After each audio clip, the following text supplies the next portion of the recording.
आज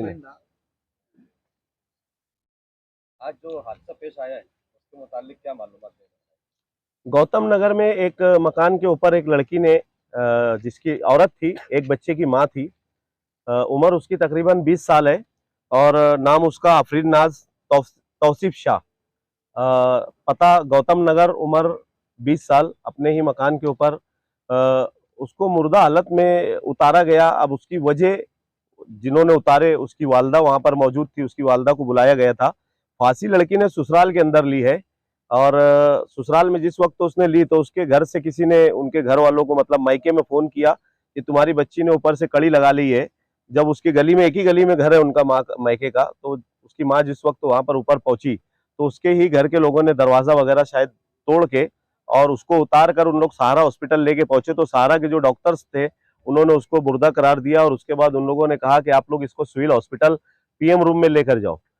उसके बाद वहां पर जिस वक्त यहाँ पर लाया गया तो हमारे वार्ड के जो जिम्मेदारान थे, उस वार्ड के हमारे कॉरपोरेटर विट्ठल बड़वे साहब और दूसरे हमारे मेंबर साहब वगैरह, महमूद शाह साहब और शान अली भाई वगैरह और सभी शाह बिरादरी के जिम्मेदारान यहाँ पर मौजूद थे। हम लोगों को कॉल आया तो एक हेल्प के लिए हम लोग यहाँ पर रमजानपुरा पुलिस स्टेशन के पीआई साहब को मैं कॉल किया, उनको यहाँ पर स्पॉट पे बुलाया। उनके वालिदैन लड़की के यहाँ थे तो साहब ने वो दोनों माँ को उसकी और बाप को पुलिस कंप्लेन करने के लिए पुलिस स्टेशन लेकर गए हैं। अब क्या कंप्लेन उन लोगों ने दी है उसकी तो हमको जानकारी नहीं है, लेकिन यहाँ का जो मामला था, इनकेस वगैरह पंचनामा वगैरह, महमूद भाई और सोशल वर्कर हम सब मिलकर यहाँ पे ये मामलात करने के बाद उनके घर वालों के ताबे में अभी डेड बॉडी हम लोग निकाल कर दे रहे हैं। बाकी बात महमूद भाई आपसे करेंगे। के घर में, इसके ससुराल में मियाँ बीबी का, ससुराली रिश्तेदारों का फिरोज ऐसा लड़की के जो लड़की खुदकुशी की है, आत्महत्या की है, ससुराली जुल्म से तंग आकर, ये वो लड़की के वालिद है फिरोज शाह, बशीर शाह। ये गौतम नगर में रहते हैं और मजदूरी करते हैं। इनकी इकलौती बच्ची थी। इन्होंने अपनी ही गली में वो लड़की का रिश्ता कराया था। सामने वाले माली एतबार से बहुत अच्छे हैं, ये माली एतबार से कमजोर है, लेकिन लड़की माशाल्लाह देखने में अच्छी थी। उनको लड़की पसंद आई, रिश्ता हुआ। जिस दिन से रिश्ता हुआ उस दिन से आज तक ससुराली रिश्तेदारों में, समधियाने में आपसी तनाजा रहा।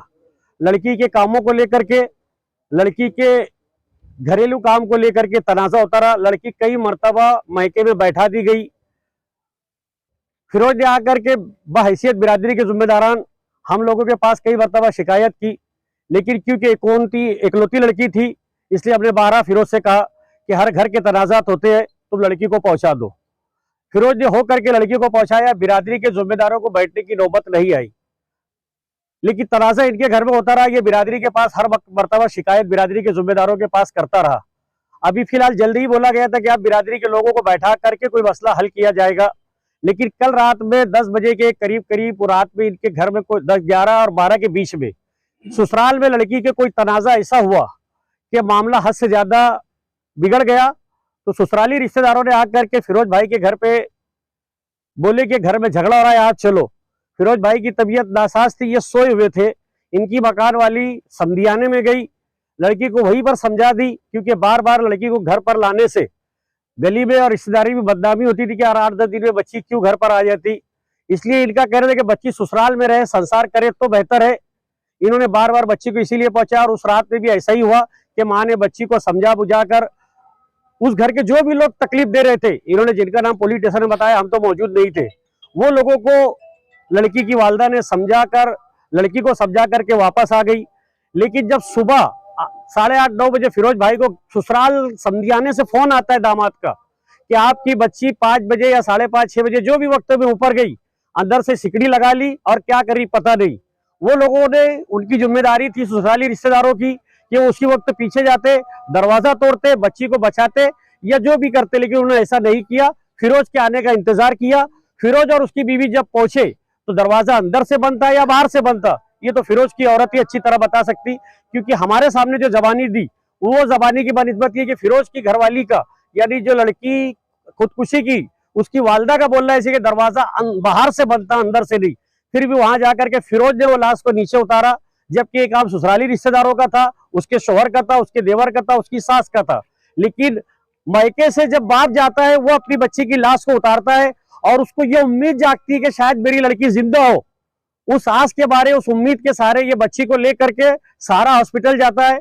सारा हॉस्पिटल में जब मुर्दा करार दिया जाता है, ये वहां से मुझे फोन करता है कि मामू मेरी बच्ची के साथ ऐसा ऐसा हो गया और मैं सारा हॉस्पिटल आया, अब मैं क्या करूं, घर ले जाऊं या क्या करूं। तब हमने इसको सलाह दी कि घर ले जाने से कोई फायदा नहीं, क्योंकि पुलिस अपनी कार्रवाई करेगी। वहां से लाश या कब्रिस्तान तदबीर भी हो गई तो कानून के मुताबिक लाश निकाली जाएगी। इसलिए तुम पुलिस की मदद लो और लाश सिविल हॉस्पिटल ले जाओ। मशवरे से सिविल हॉस्पिटल लाश लाई गई। यहाँ पर आकर के पीआई साहब रमजानपुरे के शफीक भाई के फोन पर यहाँ पर आए। पीआई साहब ने खुला कहा कि आपको अगर इंसाफ चाहिए तो आप पहले बोलो, पोस्टमार्टम बाद में होगा, मैं आपको इंसाफ पहले दूंगा। अभी फिरोज भाई को पुलिस स्टेशन ले जाया गया था। पीआई साहब ने पूरी फरियाद लिए, लेकिन आंधी तूफान होने की वजह से, लाइन नहीं होने की वजह से ऑफलाइन कंप्लेन ली गई, ऑनलाइन बाकी है। फिरोज भाई से वहां लेखी ली गई कि तदफीन के बाद मैं हम आएंगे, यानी फिरोज भाई वगैरह जाएंगे और आगे की प्रोसीजर पूरी करेंगे। मैं आपके माध्यम से सिर्फ इतनी गुजारिश करूंगा कि गरीब की बच्ची से अगर शादी करना है किसी मालदारों को, तो मेहरबानी करके सिर्फ अपने बच्चों के जिस्मानी सुकून के लिए शादी ना करे।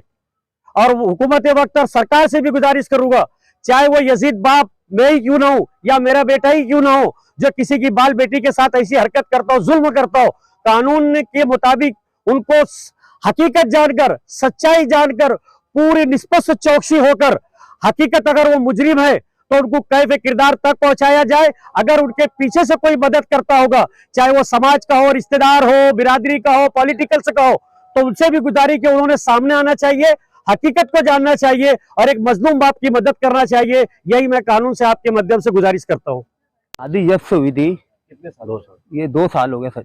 एक लड़की है, इसको अपने 11 महीने की बच्ची है। शादी जब से हुई, जब से कटकट में सब लोगों को बैठा के बिरादरी में सबको बोला, बिरादरी में यही चाहते थे कि बच्ची को समझा के भेजा दो।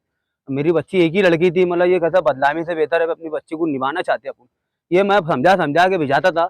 लेकिन रात को जो मामला ऐसा हुआ कि रात में बच्ची के साथ टॉर्चर हुई। वो जो जुबेर है, वो कुछ उसका खाना वाना जैसा नमक उमक कुछ कम हो गया होगा, तो जुबेर ने शायद रिगा भी फेंका या नमक उमक, तो दोनों देवर भावज में कुछ तक हुई। तो बच्ची को कुछ बुलाना आया है, मेरी घरवाली को सुनने में आया, तो मेरी घरवाली वहाँ पहुंच चुकी थी। तो मेरे को आगे बोली कि मैंने समझा के आगे, बच्ची बहुत रो रही थी, बोले बच्ची को खून भी निकल रहा था। तो मतलब जानते तूने समझा के आगे ना, सुबह अपन और चले आएंगे, समझा देंगे बेटा, जान दे जो हुआ जान दे, होते रहता। बोले बहुत रो रही थी, बोले तो मतलब तुमने समझा के आगे ना, तो ठीक है, मतलब जान दे। सवेरे तो सवेरे मेरे को कॉल आया जवई का, बोले तुम घर पे पहुंचो मामू, बोले अप्पू ने कड़ी लगा ली। अरे मैं क्या चाहता हूँ, जैसे जब कड़ी लगी थी ये भी उनका काम था ना। जब मामला ऐसा था, गर्मी गर्मा था, रात को जो बच्ची टॉर्चर थी, रात भर से मेरी बच्ची ने खाना खाई कि नहीं, रात में टॉर्चर हुआ, तो इनका क्या काम था कि तुम फोन मेरे को नहीं लगाने से बेहतर तुम जैसी कड़ी लगे वैसी तोड़ो ना। क्या हुआ मामला आए, तो मेरे को कॉल करे जब तक बच्ची ऑफ हो गई। और मैंने, और वो भी मैं जब देखा, तो जब मेरी बच्ची को देखा मैं हादसा, जब मैं बच्ची को लौटा तो दरवाजे अंदर से लगा था और ये सब बाहर थोल थे और सास रोटी पका रही नीचे। इससे पहले भी टॉर्चर होगा? इससे पहले बहुत टॉर्चर हुआ बच्ची के साथ। मैंने शादी ऐसी करा, मैंने सब कुछ जीने के बाद भी बच्ची को टॉर्चर था ही था, कुछ ना कुछ बातों से टॉर्चर था। पुलिस ने क्या कंप्लेन दी है? वही बच्ची को जो टॉर्चर देता था उनके नाम की कंप्लेंट थी। क्या नाम? जैसे जो ननन सास जो भी तकलीफ थी, ये जो अपना नूरुन आपा थी, जैसे बच्ची के पीछे लगती थी, ये सब बाहर रहते थे। उसके बाद जो रात का जो हादसा हुआ, तो मैंने मेरी घरवाली को बोला, जो तेरे सामने जिन्हें उसको बोला उनका सबका नाम बोल दे। वो चाहते मेरे को इंसाफ होना, और मेरी एक ही लौती बच्ची थी। आज मेरी बच्ची के साथ हुआ और किसी के बच्ची के साथ ना ऐसा होए।